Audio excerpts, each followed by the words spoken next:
Welcome to the new year. It's 2022. This is Mike Adams here with an important crypto update for you. I've heard many people commenting about crypto, some very bright, high IQ people, people who I otherwise very much respect on many topics. I'm not going to name names. That's not the point here. But many people are getting something very, very dangerously wrong about the current valuations of Bitcoin and other currencies, and even the structure of crypto. And in the interest of helping people be safe from what I think is coming in 2022, which is a major crypto reset, I needed to put this out there, and it'll make instant sense to you once you hear this, and that it's a consensus system where everybody must agree on the authenticity. Everybody does agree, because of the blockchain, the distributed ledger, and so on. Everybody agrees on the authenticity of each coin or fraction of a coin that is created. Therefore, it's all legit, the valuations are all real, and so on and so forth. Folks, this is completely and utterly wrong. And the people who are saying this to themselves or others are, I'm sorry to say, delusional. And here's why. The answer: stablecoins. Digital counterfeiting of stablecoins. Now remember, I am a pro-cryptocurrency person. I love the idea of decentralized, quote, money, or a transaction system that does not depend on the central banks. The central banks are pure evil.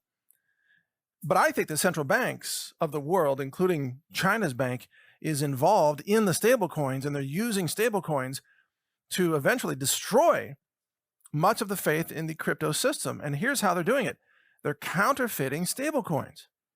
And then they're using the counterfeit stablecoins to buy Bitcoin and Ethereum and other coins, which means that even though the Bitcoin blockchain is intact, and even though there's Bitcoin scarcity that's built in to the algorithms and so on, what does it matter if the prices can be driven up by unlimited digital counterfeiting of stablecoins that can be used to purchase Bitcoin on many, many crypto exchanges around the world?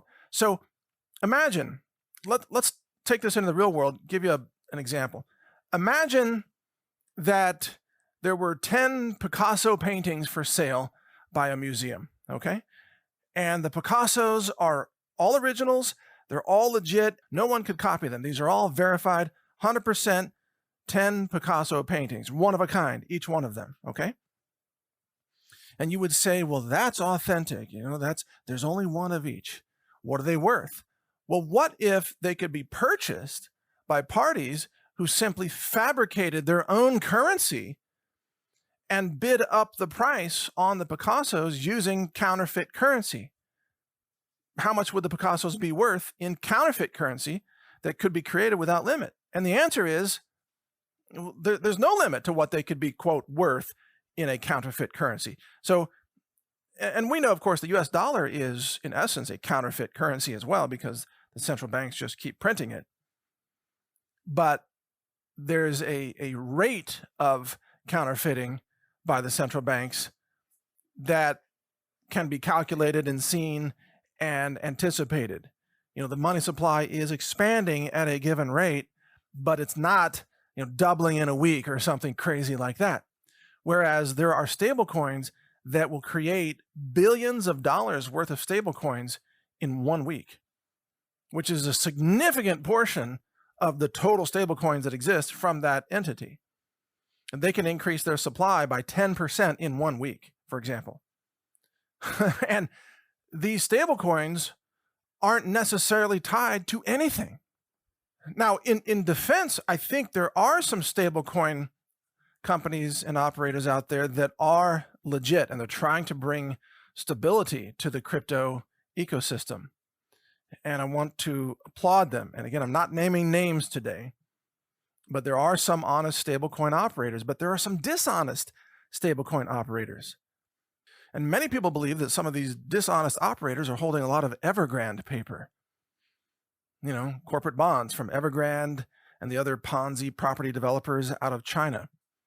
And those are their, quote, assets. So they're really not backed by anything, even though that's their claim, to say they're backed by deposits. Turns out in Many cases, it's not true at all. And so they're just counterfeiting, and they're counterfeiting stablecoins and using those coins to buy Bitcoin, which is driving up Bitcoin prices because of the artificial inflation of the money supply of stablecoins. So then you have to ask, well, what's the real value of Bitcoin if stablecoins did not exist? You see how Bitcoin has been driven up through digital counterfeiting, money creation, buying Bitcoin. So what's Bitcoin really worth without the counterfeiting? Maybe $5,000 a coin, maybe $500 a coin, maybe zero. I don't think it's zero personally, but I don't think it's anywhere near 50,000 either.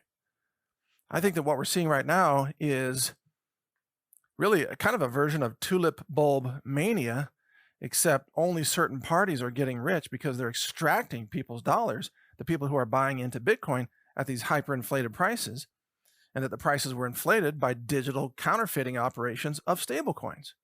So when someone says, oh, well, you can't counterfeit Bitcoin, therefore it's all good, that's only a half truth, which means it's also kind of a half lie. I mean, yeah, you can't counterfeit Bitcoin itself, but you can counterfeit other things that are used to buy Bitcoin. Therefore, the Bitcoin prices are based on counterfeiting operations. In other words, the entire crypto ecosystem, because of the fluidity of the exchanges between between Bitcoin and Ethereum and all the other coins and so on, it's all inflated by the counterfeiting. And there's another big story, well, a big angle in all this that I think is going to emerge in 2022. And as you know, I've interviewed John Perez, and he's done, I think now 12 episodes of the Crypto Conspiracy with David Morgan, the silver guru. And Perez is onto something really big here, which is it goes to the origins of Bitcoin, who's using it. And if you follow what he's uncovering, it turns out that a lot of the actual use and advocacy of Bitcoin traces back to the deep state, Jeffrey Epstein, human trafficking, and a payoff system, a money laundering system that could evade the traditional banking system. And who needs to use that? Well, the deep state, the CIA, the drug traffickers, the human traffickers, the whole Epstein, Maxwell circle of people that involves, the who's who of some of the world's top leaders, princes and CEOs and governors and powerful political elitists and globalists and so on. So they needed Bitcoin. And it turns out if you keep digging, and you wonder, who's really behind Bitcoin? Why do they have to create a fake Japanese sounding name and everything? It's because the deep state created Bitcoin.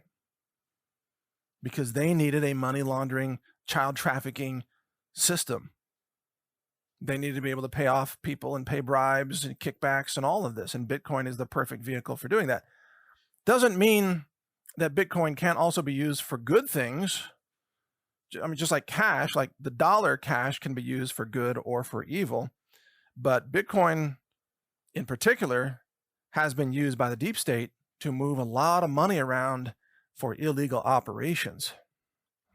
But the worst part about this is what Catherine Austin Fitts talks about, which is how Bitcoin is a stepping stone to get people to go into central bank digital currencies, or CBDCs.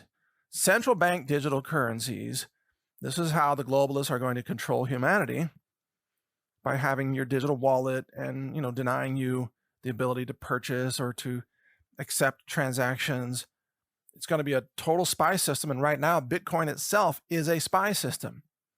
So I saw a very interesting recent video about El Salvador, which recognizes Bitcoin as its official currency. And then, of course, the government of El Salvador can use the blockchain analysis tools that are out there to monitor and track everyone's purchases in Bitcoin. So you're giving up all your privacy if you're using the El Salvadorian Bitcoin wallet system. And some people are even complaining that their wallets, they seem to be disappearing. I guess there's some kind of a government sponsored or government set up wallet that people can use in El Salvador, where a large percentage of the population, they're not even involved in banking. They don't have bank accounts.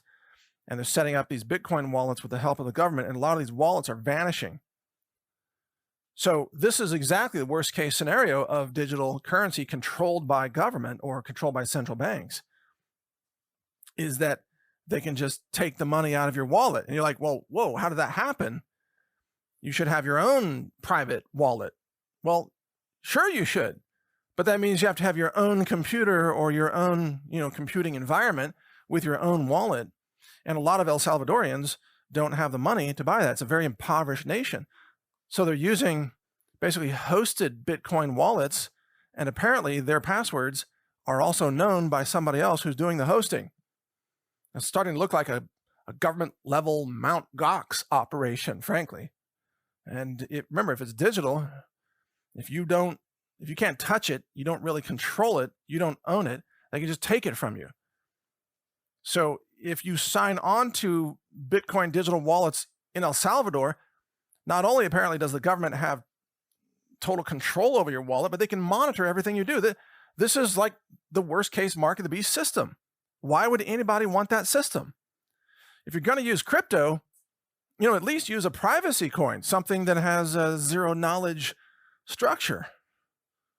That would be the way to go, keep the government out of your business. But look, I think there's a major day of reckoning coming for the crypto system. And I think that people who have bet their lives and their futures and their retirement and their careers and everything on crypto are going to have their world rocked by what's coming. It's going to be like a lot of people who had their life savings in the hands of Bernie Madoff. And Bernie Madoff was seemingly earning them 12% a year returns, or maybe a little bit more in some cases. Like, wow, they would get their statements month after month. Look, this is just compounding like crazy. Let's give Bernie Madoff more money. And of course, Bernie Madoff, who was once the head of NASDAQ, was running a massive Ponzi scheme. It all looked great until the very last day. And that's the thing about Ponzi schemes and tulip bulb mania scenarios. All the bubbles, all of them, they look awesome until the very last day when they implode. And boom, Bernie Madoff arrested. Suddenly, what's the value of all the deposits that people have with Bernie Madoff? That value went to near zero. Now, there were some settlements, bankruptcy, and so on. Some people got paid pennies on the dollar. Eventually, they got something out of it, but not much. You lost the vast majority of your principal. But remember, Bernie Madoff was trusted, just like people trust somehow the anonymous name behind Bitcoin, someone they don't even know. What if it's not a name? What if it's actually just a deep state operation that created this whole thing and suckered everybody into it to take all their money? And then they're going to crash the whole system close to zero and then buy up all the Bitcoin at that point. And then they have your money and your Bitcoin. Why wouldn't they do that? Well, of course they could do that. Why? Because they can counterfeit all the digital currency they want in order to buy up all the Bitcoin, manipulate it. And they can also use fiat currency that's being counterfeited to buy up Bitcoin and have the panic sale. And they control the media as well. So the way the globalists have always fleeced the gullible masses is to move markets radically up and radically down, from time to time, not every day, obviously, but once in a generation, typically. Massive crash. What happens in the crash? The politically connected, powerful / elite, they buy up everything for pennies on the dollar. And the suckers, the masses who are oblivious, are left with nothing. And this massive theft happens about once every generation. Happened with the dot-com boom and the dot-com crash. Happened again with the subprime crash. So that was, fairly quickly after the dot-com crash. Happened in the 1987 crash. And it's about to happen again. But this time, it's going to be more than just traditional markets. It's going to be crypto markets as well. So yeah, some people say, well, Bitcoin's going to go to $1 million a coin. And then other people say, well, Bitcoin's going to go to zero. What if they're both right? See, first, it goes to zero. And then maybe it does go to $1 million a coin. But at that time, and when I say zero, I don't mean exactly zero, but close, it goes towards zero, very close to zero. because everybody panics and flees the system. And then who jumps in and buys it all up? Well, of course, the globalists. And then they drive it back up. Suddenly they have all the valuation again. They are the whales. They can manipulate it through a combination of applying psychology to the market transactions in Bitcoin, but also through the media. So they can put out stories that create a lot of doubt and fear about cryptocurrencies. They could put out a story that says, turns out Jeffrey Epstein was using Bitcoin to traffic children, and then boom, Bitcoin drops 15%. And then they could put out a story 3 days later after they buy up a bunch of Bitcoin, and the story says, it turns out that was a mistake. No, Epstein wasn't using Bitcoin. So, wow. So they can manipulate it very, very easily. When you are buying Bitcoin, you are playing in a digital casino. It's kind of like going to an online poker website where you think you're playing against a human opponent on the other side. And I'm not talking about just the normal house advantage that you would have at a, quote, honest casino in Vegas, because the house does have an advantage. You know, in all the games of chance, the house has a little bit of an edge. Even in blackjack, you know, the big casinos in Vegas on blackjack, you know, they'll make 2% essentially on every bet. And it's all regulated, by the way, and it's all legal to do that. No, I'm talking about online betting sites that cheat and then give themselves more like a 20% advantage and are just looting the suckers that come in because they heard about, you can win real money at this poker site or whatever. That's what it's like buying Bitcoin.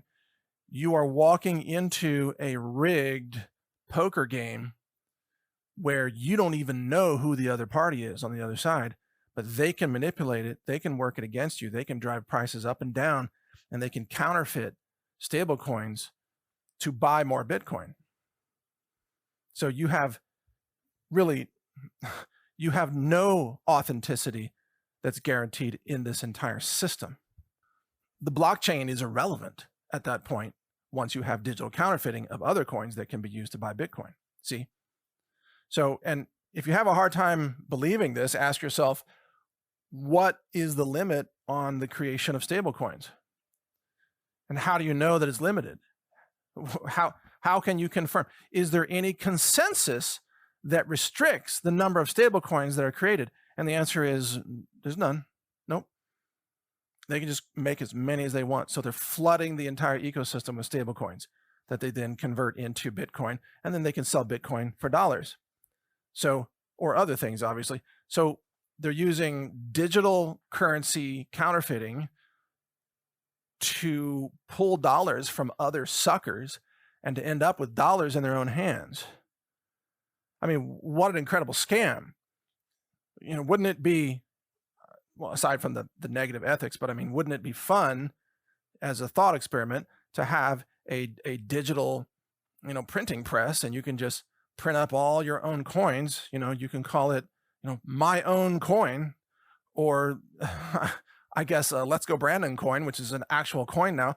What if you could just make billions and billions of Let's Go Brandon coins, and everybody believed that each one was automatically worth $1? Just overnight, you could just log into your own little spreadsheet and just type in, 1 billion coins, and say if they're worth $1 each, suddenly you're a billionaire. And then if the exchanges allowed you to spend those coins to buy Bitcoin, you could buy $1 billion worth of Bitcoin, and your actual cost would be zero. And now you have $1 billion worth of Bitcoin, and then you could sell that $1 billion worth of Bitcoin for cash or dollars or gold, or you could use that to buy houses and cars and whatever. That is what's happening. You're being fleeced by digital counterfeiting. You're being fleeced.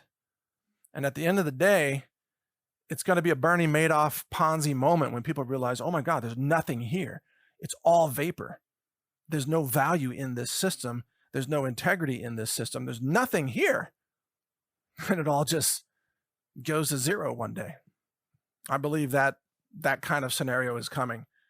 And without the stablecoin factor, it would be a lot easier to have faith in cryptos, but with the stablecoin digital counterfeiting that's in place and obviously run by a bunch of, well, in some cases, not in all cases, but in some cases, some super sketchy people with histories of fraud and so on. Yeah, what do you think they're doing with that power? What do you think they're doing? And again, there are other stablecoin operations that I'm certain are being run with high ethics and integrity and audits and so on. So I'm not throwing them all in the same basket here, but all it takes is one bad stablecoin apple to make the whole thing rotten. Because if you can just create billions of dollars of stablecoin overnight at no cost to yourself, and you can use them to just buy into all the other currencies, then obviously the values of all the other currencies are artificial. They're not real, not based on anything real. And that's where we are. That's the reality. So be very, very cautious, folks. And again, I say this as an advocate of the whole idea of decentralization. I love that idea. I think we need a gold or silver backed crypto, by the way, that's tied to real assets. I would be in favor of crypto that's backed by oil or food or used cars or sometimes just something real. Like you should be able to trade your Bitcoin for something physical in the real world. Ammunition, even. Would you buy like ammo crypto? Yeah.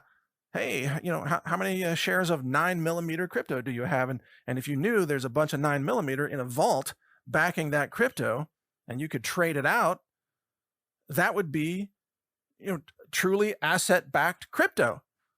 Maybe somebody will come up with that.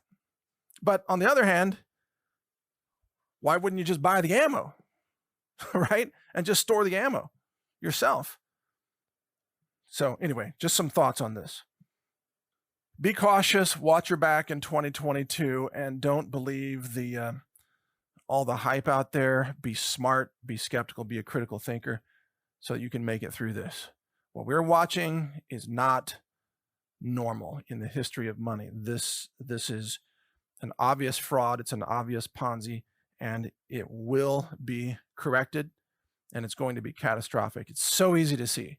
I've seen this before. I saw it in 2000 with the dot-com bubble and boom and all the self-delusion and everything. It's happening again. It's almost exactly the same. So watch out. In any case, be sure to check out the John Perez / David Morgan, what's it called? The crypto conspiracy videos. They're on Brighteon.com, which is the platform that we built. And it's on the, what is it? The Morgan Report channel, I believe. That's where they are. So check those out to learn more about all this. It's fascinating. It's a fascinating world, but it's also completely unregulated. All the risk is your risk. You have no coverage. There's nothing backing up Bitcoin. Literally nothing. Not FDIC, not gold, not the reputation of a company, not the rule of law, nothing. It's literally backed by nothing. And you don't think somebody's going to take advantage of that and screw everybody over? Well, you're about to learn a very expensive lesson in the real world. It's going to be very expensive. But it will be a lesson remembered for a lifetime once you learn it. In any case, thanks for listening. Take care.